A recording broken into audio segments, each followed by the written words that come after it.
Good afternoon, everyone. Good day. This lesson will be about multiplying polynomials, and another video lesson will be uploaded later, which would be about dividing polynomials. So I had to separate the topics so that the video lesson won't be too lengthy, because it's difficult to upload videos that are lengthy. So let's have multiplying polynomials. So, let's start with monomial times another monomial. So, our rules for this is first, okay, so sa rules natin, dalawa lang to. First is you simply have to multiply the numerical coefficient, okay, numerical coefficients of our given monomials. And then second is to copy the variable or the variables that you could find in the given monomials. So after copying them, you add the exponents of the same variables lang. Okay? You cannot add exponents of different variables. So, of the same variables. So, let us have our first example. If you're given 2x times 3x, so ang gagawin nyo lang dyan, for our numerical coefficient, it's 2 and 3. So, for rule number 1, you just have to multiply 2 times 3, right? And then, you just have to copy the variable. We only have one variable here, which is x. And then you add the exponents of x. So, may tig-exponent yan na 1 dyan. So, 1 plus 1. Always remember, kung wala kayo nakikitang exponent, automatic ang default exponent niya ay 1. Okay, so we have 2 times 3 is 6. We copy x. 1 plus 1 is 2. So, our final answer would be 6x squared. Another example. If you have negative 3a squared b multiplied to 4ab cubed, so anong gagawin natin? So we just have to multiply our numerical coefficients. So in this example, our numerical coefficient would be negative 3 tsaka positive 4.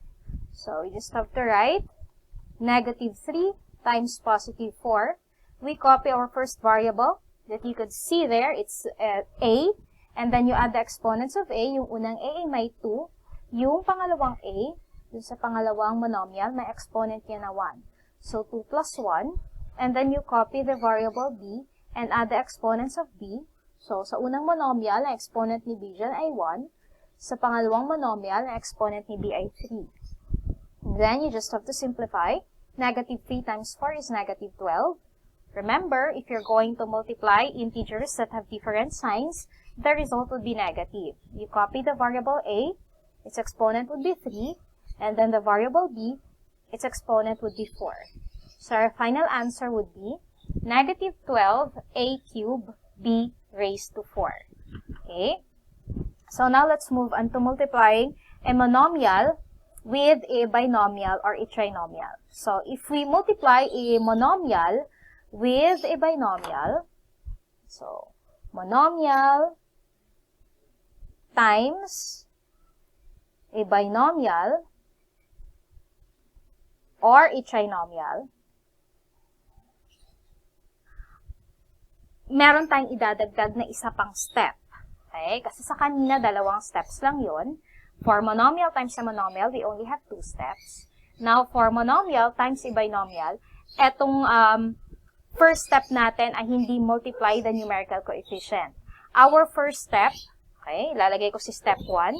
Si step 2 and 3, yung step 1 and 2. Okay? So, si step 1 lang ilalagay ko dito. For step 1, you just have to distribute the monomial factor to each of the terms in the binomial or trinomial factor. Okay, so let's have an example para maintindihan nyo to. So if you have like 2x multiplied to x squared plus x. Okay, so we have a monomial. Ang monomial natin ay si 2x. Ang first step is you distribute 2x to each of the terms of our binomial factor. So you write 2x times x squared. You copy the plus sign. Plus, distribute nyo man siya sa second term. Okay? So, plus 2x times x. And then you proceed to the rules in multiplying monomials. Because as you could see here, we have monomials that are being multiplied to another monomial. So, eto ay 2 times 1. Kasi numerical coefficient yan ay 1. So, that would be 2. Just copy the variable x. You add the exponents. So, may 1 yan. 1 plus 2 is 3. Plus, so 2 times 1 is still 2. We copy x. We add the exponents of x. May 1 yan. 1 plus 1 is 2. So, our final answer would be 2x cubed plus 2x squared. Okay? So, let us have another example. Okay? Second example, if you have negative 3a multiplied to 2a squared minus 4a plus 1. Okay, so we have a monomial multiplied to a trinomial. So first step is to distribute distribute our monomial factor to each of the terms of our trinomial factor. So we write negative 3a times 2a squared. Okay, minus, yan, kasi minus yan. Distribute naman natin sa middle term or sa second term.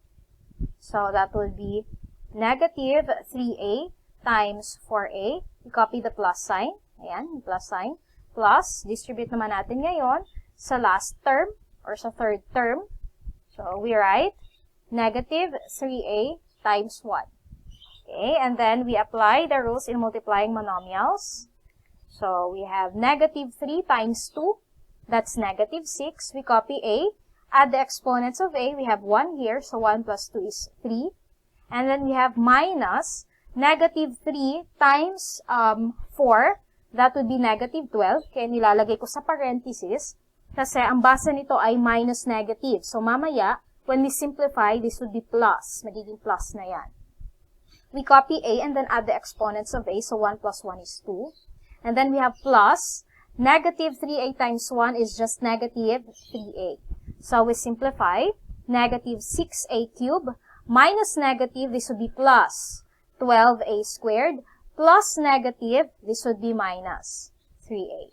Okay, so itong minus negative, plus, itong plus negative, minus na yan. Hindi kasi tayo nagdo-double signs sa final answer. Kasi pag double signs pa nakita nyo, ibig sabihin, it's not yet the simplest or it's not yet the simplified answer. Okay? So let's have another example. Example number 3. If you have, say, 4x squared y multiplied to 2xy squared plus 3xy plus y. Okay? So, distribute lang natin siya. Okay? Monomial factor, distribute lang natin. So, 4x squared y times the first term ng trinomial factor, 2xy squared. Copy the plus sign. Distribute naman natin siya ngayon sa second term or sa middle term. So, that is 4x squared y times 3xy. Okay? Copy the plus sign. Distribute naman natin siya sa last term. So, you would have 4x squared y times y. And then, we simplify. So, we have 4 times 2 is 8. You copy the variable x. Add the exponents of x. So, 2 plus 1. That would be 3. Copy y. Add the exponents of y. So, we have 1 plus 2. That's also 3. Copy the plus sign. So, 4 times 3 is positive. So, there's no need to write the parenthesis. So, 12 na yan. Copy the variable x. Add the exponents of x. So, 2 plus 1 would be 3. And then, copy the variable y. Add the exponents of y. 1 plus 1 is 2. And then for the last term, copy the plus sign. 4 times 1 is just 4. And then, i-copy x squared, kasi wala namang isang variable na x pa. Okay? Sa isang monomial, y lang yan eh. And then, we copy the variable y, and then add the exponents of y. That would be 1 plus 1, which is 2. So, that would be our final answer. Taas ko lang siya para makita natin. So, ito na yung final answer natin. Okay? So, yan lang. Ganyan lang dali ang pagmumultiply ng monomial to another monomial and monomial multiplied to a binomial or a trinomial. So, I hope you have learned something from this lesson.